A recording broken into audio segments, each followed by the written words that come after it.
From KUNC and the NPR network, this is In the NoCo, your daily slice of Northern Colorado news and happenings.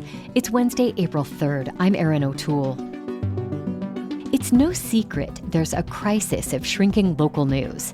And we know that in places where local news evaporates, democracy takes a hit. Government corruption tends to increase when powerful entities realize there's less media scrutiny on what they're doing. Journalist Corey Hutchins keeps a close eye on all things Colorado media. The co-director of the Colorado College Journalism Institute writes a weekly newsletter that goes behind our state's headlines. I sat down with him to discuss the health of Colorado media and a few other happenings that could have far-reaching impacts on our democracy. I did write a story recently about Colorado Public Radio laying off 15 people, which made up 8% of its workforce. Notably, I cast it in the context of a national wave of layoffs that had hit Colorado. But I did get some pushback from that, I should say, from at least one person saying that this is more of a singular instance and we shouldn't put it in that context.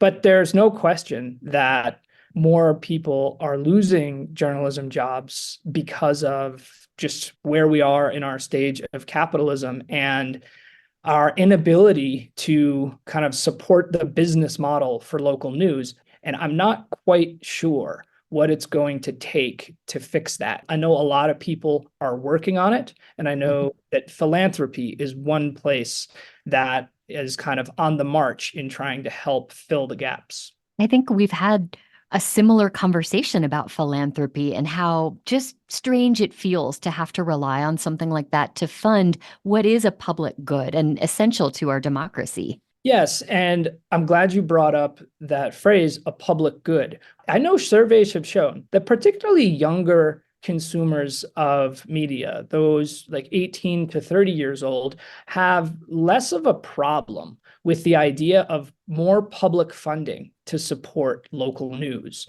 Older audiences seem to want to see local news outlets supported by advertising or subscriptions, and younger people don't seem to mind the idea of public funding for the local news. So I wonder if there might be an appetite in our state's legislature. There have been some interesting projects in states like New Jersey and California that have decided to put up more public dollars to help support local news. Will that start to become more of a trend? Perhaps that's something to look out for as well, outside of philanthropy.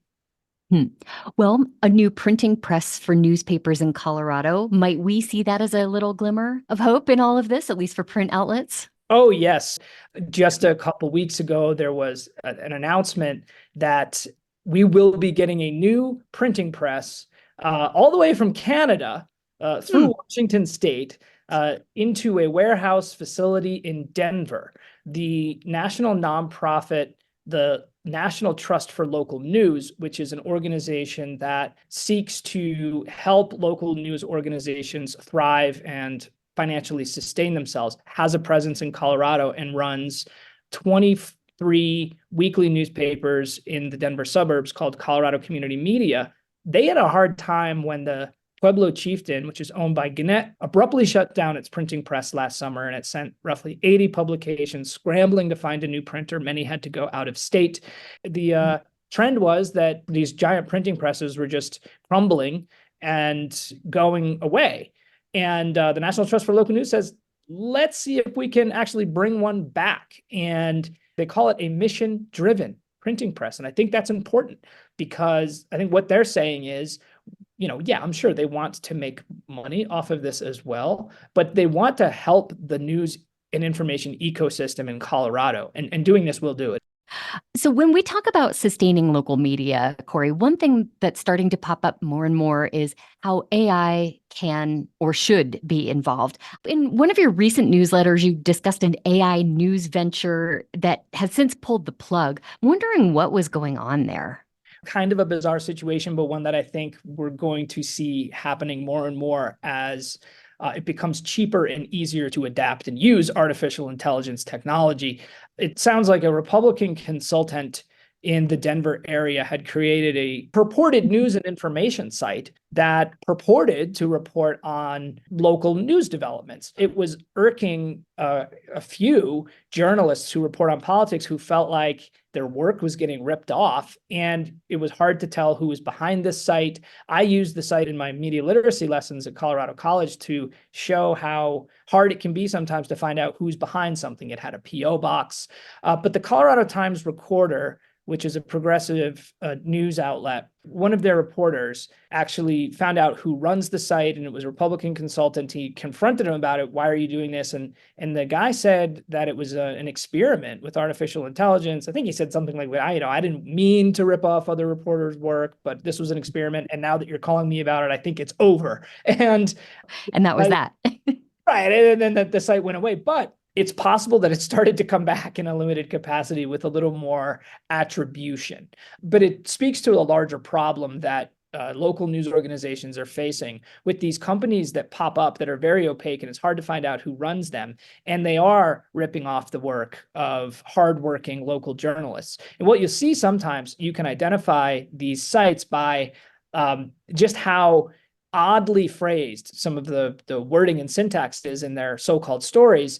And what I think is happening is there are companies that create these things called spinners. It's almost like a thesaurus, and you can copy and paste a news article, put it in there, and it will change the words to synonyms of those words in hopes perhaps that somebody can't catch it through a plagiarizing machine or something, and then spit it back out onto the internet. So you have those awkwardly phrased stories of some local news account that's really just another journalist's work, but put through a kind of garbled language shredder.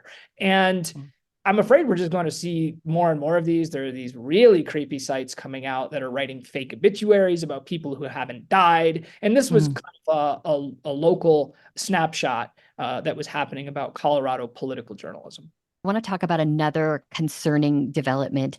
Our investigative reporter, Scott Franz, recently covered how state legislators passed a bill that exempts them from parts of the open meetings law. And Scott has reported on how they've broken that law in the past. Why should people care about this move by our state lawmakers? People should care about this move by our state lawmakers because Colorado has long had a tradition of wanting to be and purporting to be a very transparent place where the public's business is out in the open for the public and not just journalists to be able to access and understand. We have multiple laws that at some point used to give us access to what lawmakers are doing. And the lawmakers apparently didn't seem to appreciate that to the point where they passed a new law that starts to limit what the public can get access to. While this makes it harder for a journalist to get access to what's happening in the legislature, I don't want the public to think about it that way, but more of it limits the public's right to know. Any kind of limitations on that is not really helpful. Well, Corey, this is great. Thank you so much for talking with me. Oh, thanks so much. You can find a link to subscribe to Corey Hutchins' weekly newsletter in our show notes or at kunc.org. And that's it for us today here on In the NoCo. We'll be back tomorrow with more of what's happening in Northern Colorado. Robin Vincent produced this episode along with Ariel Lavery and me, your host, Erin O'Toole. We'll talk soon.